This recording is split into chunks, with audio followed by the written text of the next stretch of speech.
The laws of Ma'at, I believe 42, all in alignment with faith, with other practices, ways, codes of conduct, things to do, things not to do. These rules aren't to restrict your life. These rules are in place, these laws are in place for your own preservation, your own joy, your own peace, your own love, all the things that are good that you're here to attract. The scale of Ma'at requires that your heart is lighter than a feather. And there are 2 points that I made yesterday that I want to expand on. Or a couple days ago. With your heart being lighter than a feather, when you talk about certain experiences that happen in this life, you might hear somebody say, it made my heart very heavy. Was the loss of somebody, betrayal, all of these things. You might hear the saying, it made my heart very heavy. When you take on the sorrows that the afflictions and the burdens of life can bring, and then you realize certain people that were supposed to be your ace boon coon, ended up being ace boon coons.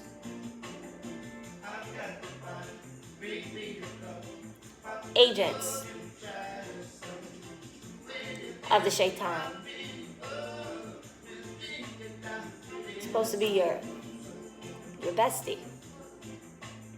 Turned out, they weren't worth much. Ended up being your nemesis, your frenemy. These things can be heavy on the heart. And we're human beings, we feel. We're not robots, we're not emotionless. So when these betrayals happen, it can be heavy on your heart. But the scale of Ma'at requires that your heart is light. When you hear things like forgive, because the burden of a lack of forgiveness is a burden that you carry with you, not the person that you're holding animosity towards. That's wise, that's wisdom. It's hurting you to store resentment, animosity, a lack of forgiveness. It's imperative simultaneously to set boundaries, energetic boundaries. Because when you identify that the inflictor of the pain is not interested in ceasing to inflict that pain, you would have to be someone who enjoys pain in order to maintain that relationship with the inflictor of the pain. So it's like, I can forgive you,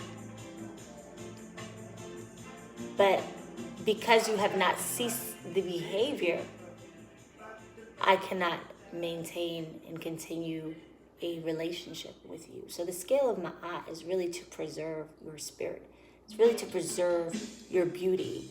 And what you will find when I was talking about trauma, right? We can talk about brokenheartedness or the failure of a relationship. If you attracted potentially a hater, one of those people, if I can't have her, nobody will. Them damaging you psychologically to the point where you refuse to trust again, and burdening your heart, where your heart is so heavy that you refuse to love again. Their will for your life was done. They don't even have to be actively stalking you, which they sometimes are. and finding out who you're dating and trying to mess that up or whatever, they could have just damaged you psychologically to the point where you will never give your heart away again. You may say, I will never. The pain that I felt, I will never, ever enter into a situation to feel this pain again. I will never love again. So then their will was done when they said, if I can't have you, no one will.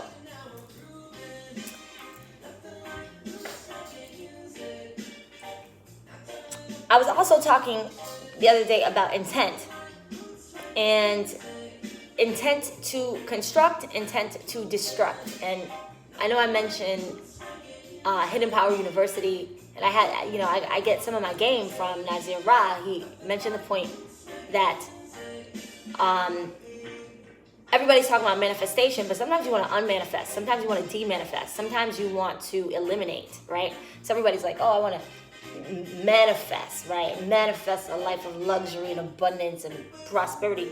But sometimes you want to unmanifest. Sometimes you want to remove things out of your life. Remove people out of your life.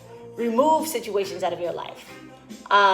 Remove circumstances and situations that you have brought into your life out of your life. So when we talk about using our words and our thoughts, are our words meant to construct or are our words meant to destruct? And sometimes being destructive is not a bad thing.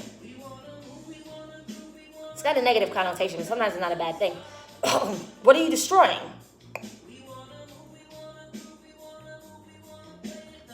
What are you destroying?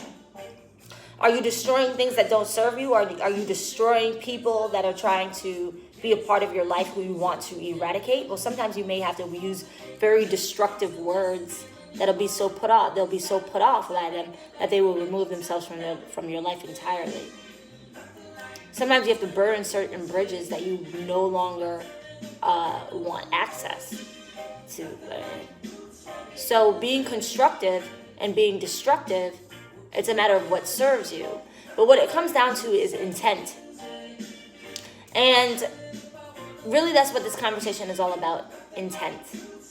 So I'm an overposter. I love to post. I love to express myself. I meditate. I get an idea. I post it. Maybe it'll stumble in the hands of somebody who needs to hear this message. I share my music. I share my choreography. I'm an overposter.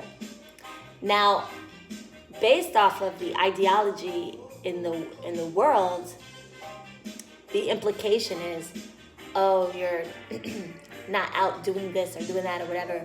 You may have, no life or whatever because you're on the gram or you're on social media so often. And that is coming from a lot of times the mouths of people who are spending hours scrolling. I'm not a scroller. I get on social media. I say what I have to say.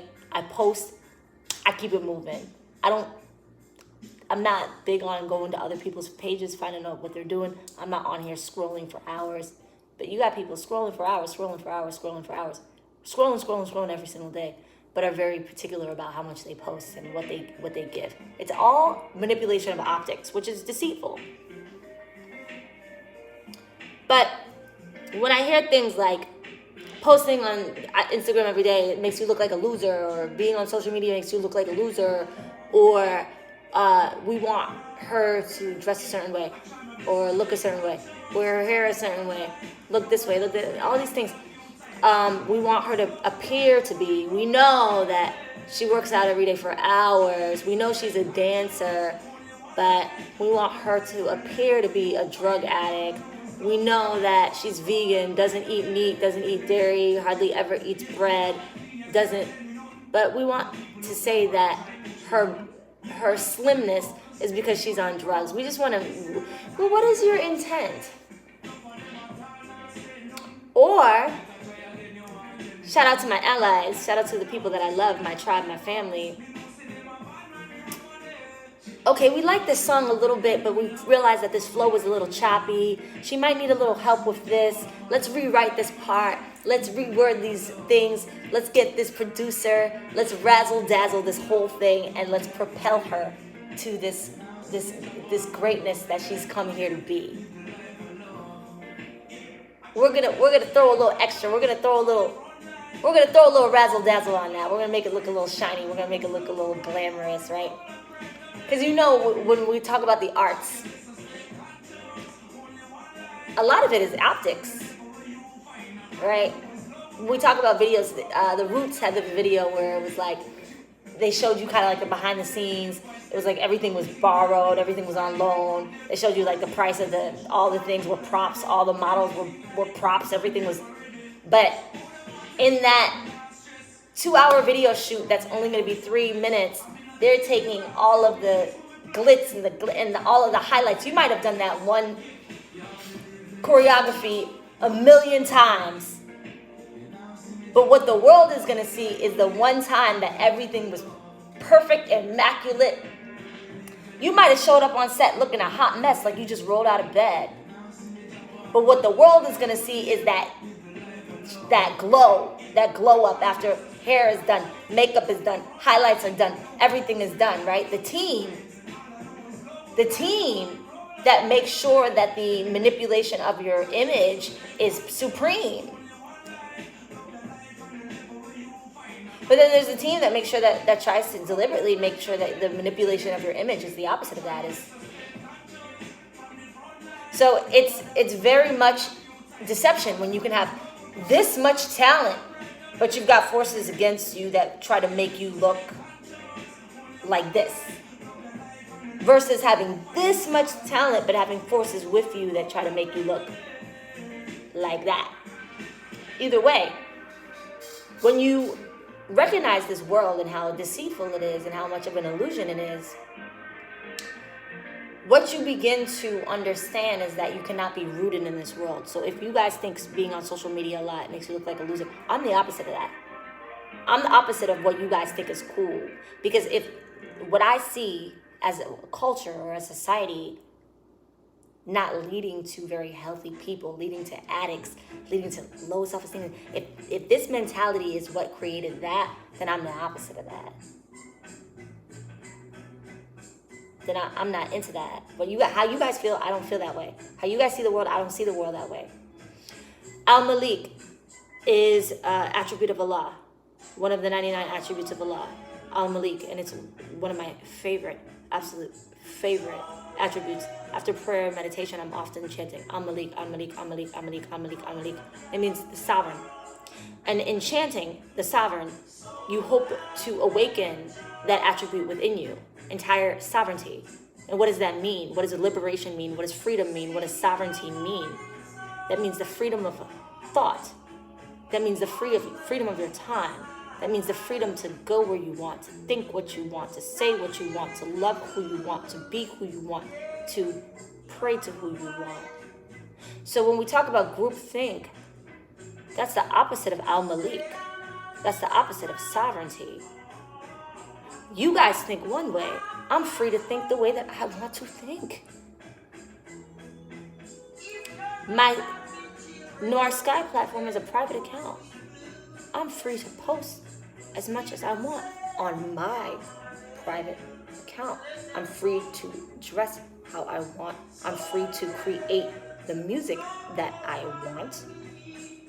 I don't tap into the confines of your perspective and the limitations of your perspective as far as a woman, how I have to carry myself, as a Muslim, in the skin that I'm in. Oh, she must do this kind of music. No, sweetheart. I'm sovereign.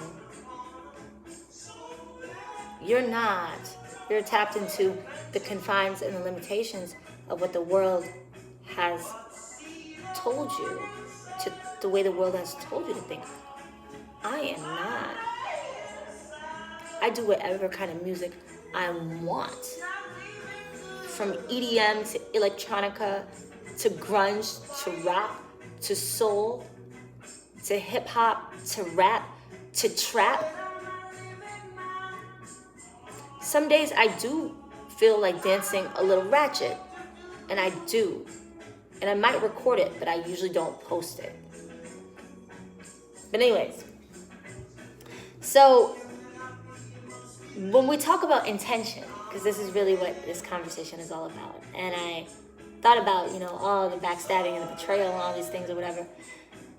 At first, I was in a kind of more of an egoic perspective, and I was like, me, like, what did I do to them? Like, why me? Why me? Why me? Why me? And then I had to move beyond it, and I said, you know what? This is really a slap in the face, or an attempt at a slap in the face to Allah, this great God that gave us all of these things, and breath, life, the sun, and vegetation, and fruit, and all these beautiful, wonderful things.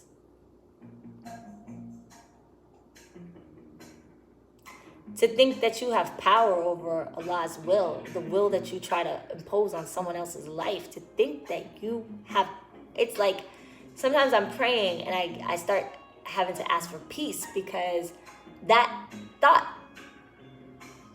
infuriates me, not from my perspective.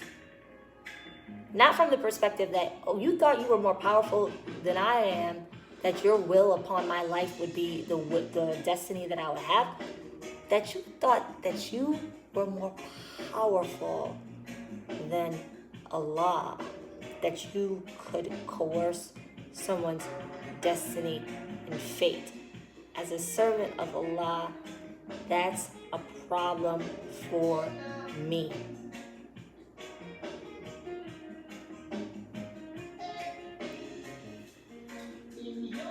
But on the other side, as a servant of Allah, I say, look, you are the most powerful, but you have given us power as well. So with my power, I would like to assess and evaluate everyone down to their intent. And that's quote unquote good, and that's quote unquote bad. So for example, someone may lie and say, this was tough love. I saw potential in an individual, and I knew that in order to awaken that potential, I was going to have to put pressure on the diamond in the rough. That's all well and good. If that was your real intent, then you will shine as well. If that was your genuine and sincere, when we search through the depths of your heart, if you sincerely wanted the best for that person, and you believe that you were being conducive to that person, to their well-being overall, to their growth, to their evolution, by administering tough love, if that was sincerely, then you will also rise. But if your intention, and it doesn't matter really, because when you are in alignment with the divine, all things will work for your rise. So it really doesn't matter. It's irrelevant to me whether that really was your intention or not. But as far as when it comes to relinquishing the consequence, and consequence has a negative connotation, but consequence can also be good. So if you were here to assist me, if you were here, if your intent was to assist me, if your intent was to help me, if your intent was to get me closer to the destiny that God's carved out for me, if your intent was to bring joy into my life, was to bring love into my life, if your intent was all these things, then those are all the things that will happen for you. And I pray for my allies and I pray for my enemies. And the intent has everything to do with where I place you. And so you're no better than anybody. You may be a peon in this world, or a servant in this world, or a lowly, quote unquote, in this world, but you may be an empress, a king or queen in God's kingdom from Allah's perspective, from God's eyes. Or you could be higher up on this hierarchy. There's colonies that have kings and queens and all these things in this world, but you could be a peon in the spiritual realm. So whatever your intention is for another human being, if your intention was to bring them joy, welcome to more joy for you. If your intention was to inflict pain, you will be you will have a very painful existence. If your intention was to oppress, then your oppression awaits you. If your intention was to love, then open up your heart for love. If your intention was to humiliate, the shame that's going to fall upon you is inevitable. If your intention was to elevate, get ready for your rise. And so there's no outsmarting, out-clevering, or out-thinking the omnipotent, omnipresent, all-knowing, all-seeing, all-hearing. And what you will begin to understand is the magnitude of your power, or the limitations of your power as far as your proximity to the Creator, as far as your alignment with the Creator. And so when I say rest assured, believers have no worries. You shouldn't be fearful. You should not be worried, because you serve a God that's got your back and covers you on all aspects. You don't have to worry about who's backstabbing you. You don't have to sleep with one eye open. You don't have to be scared. You don't have to play their games, because you're covered. You're covered by the Almighty, who knows and sees everything. Village Auntie is somebody that I stumbled upon on YouTube the other day. And I thought her perspective was really interesting, because she has began to destruct the stigma that has been attached to Islam in regards to the taboo of sex. And she teaches sexual wellness, sexual education, but she also teaches like sensuality and pleasure and the enjoyment and the fulfillment of sex. And I stumbled upon a video where she said that she had come across a Muslima who said that she was dealing with a lot of shame in regards to sex, and that because of the culture, which is so